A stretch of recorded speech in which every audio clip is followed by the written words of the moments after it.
लो बच्चों, let's see the question. Question में कहा है for any three set P Q R S is an element of P delta Q और delta R then S में belong to.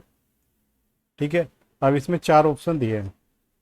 Exactly one of P Q and R if P Q R in disjoint. तो एक काम करते हैं, पहले मैं disjoint वाला केस कंसिडर करके चलता हूँ। डिसजॉइंट का मतलब है तीनों अलग अलग है। ये पहला, ये दूसरा और ये आ गया तीसरा।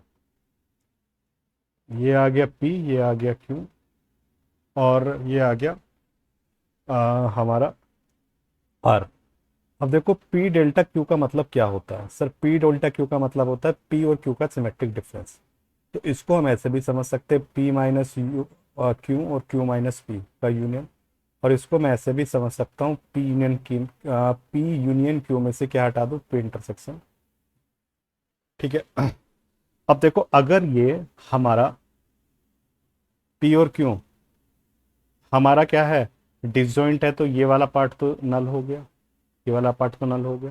तो इसका मतलब पी डेल्टा क्यू कितना आ गया, पी यूनियन। ठीक है, पी यूनियन क्यू आ गया। अब अपने को क्या बनाया, अपने को क्या पूछा है? अपने से पूछा है इसके बारे में, P delta Q delta R. ठीक है, तो ये आएगा पी यूनियन क्यू, अपने आप में एक सेट आ गया। और ये मैं सब चीज कब कंसिडर कर रहा हूँ, जब ये डिसजॉइंट सेट है। और डेल्टा आर। ठीक है, अब ये देखो, ये अगर मैं इन दोनों का यूनियन करूं तो ये दोनों, ये हिस्सा आएगा। अब इसका आर के साथ क्या निकालूंगा, डेल्टा। तो ये तीनों हिस्से कंबाइंड होके आ जाएंगे। मतलब ये बेसिकली किसके इक्वल आ जाएगा, ये प्लस ये आ जाएगा P union Q union R. ठीक है जी।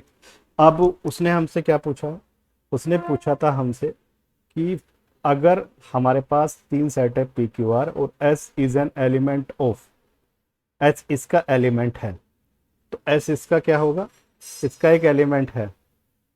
ठीक है, तो अगर एच इसका एक एलिमेंट होगा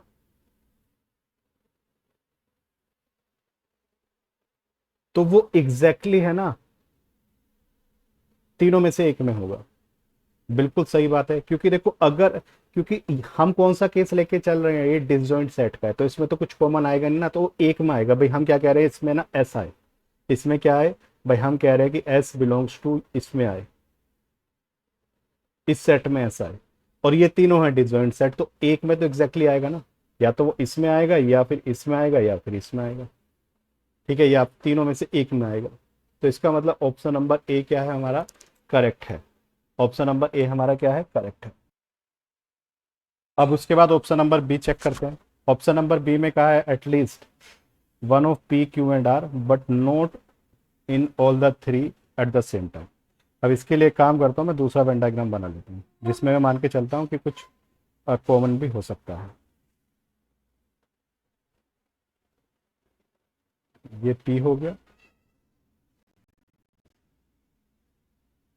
ये क्यू हो गया और ये हो गया हमारा आर, पी क्यू आर। ठीक है, अब देखो सबसे पहले मैं इस वाले केस में क्या कैलकुलेट करता हूँ, P delta Q delta R, ये कैलकुलेट करता हूँ। अब एक चीज देखो ध्यान से, अगर मैं पी डेल्टा क्यू की बात करूं,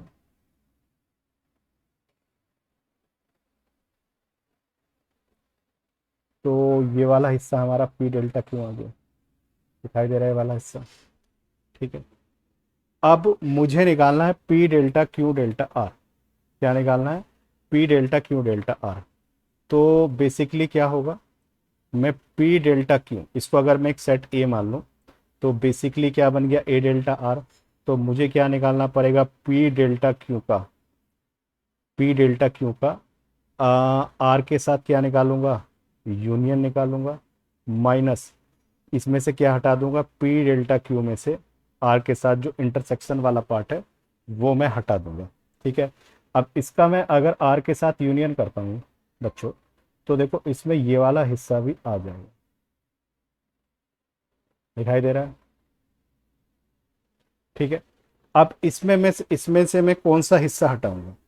ठीक है, अब इसमें से मुझे कौन सा हिस्सा हटाना है, जो पी डेल्टा क्यू के साथ, पी डेल्टा क्यू के साथ आर का क्या आ रहा है, कॉमन पार्ट।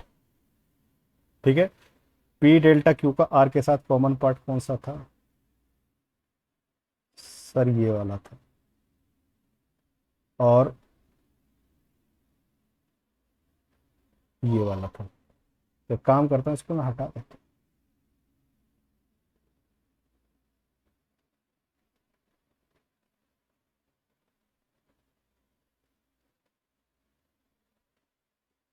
ठीक है, तो ये जो रिप्रेजेंट कर रहा है, ये जो रिप्रेजेंट कर रहा है वो क्या कर रहा है हमारा, P delta Q delta R.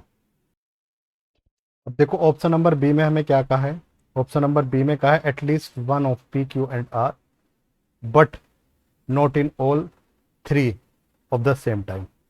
अब देखो इसमें तो ये वाला भी एस तो यहाँ पर भी बिलोंग कर सकता है, जो एस एलिमेंट है हमारा, देखो वो इसमें भी तो बिलोंग कर सकता है। ये कौन सा है, P intersection Q intersection R, देखो वो यहाँ पर भी तो बिलोंग कर सकता है। इसका मतलब ये हमारा क्या आ गया, फॉल्स है।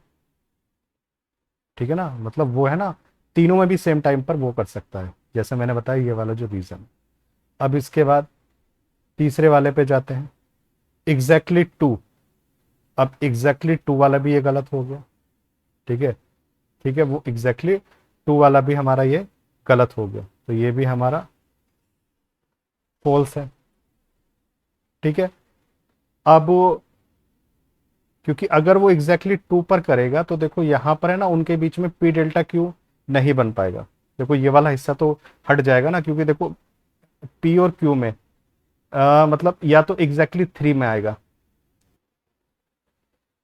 हमें जो एस है ना, एस कहाँ पर, एस कहाँ पर हमें चाहिए, P delta Q delta R, ये वाला जो रीजन है उसमें चाहिए। या तो एस यहाँ पर आएगा, या एस यहाँ पर आएगा, या एस यहाँ पर आएगा, या एस यहाँ पर आएगा, या तो वो तीनों में कॉमन में आएगा। ठीक है ना, या वो एक में आएगा, क्योंकि देखो दो के कॉमन वाला पार्ट तो है ही नहीं। देखो ये जैसे पी और क्यू की कॉमन वाला पार्ट ये है, तो इसमें तो वो है ही नहीं। तो या तो वो exactly P Q and R में आएगा एक में, या फिर तीनों में आएगा। So answer for this question is option number A and option number D. I hope you understood the solution. Thank you.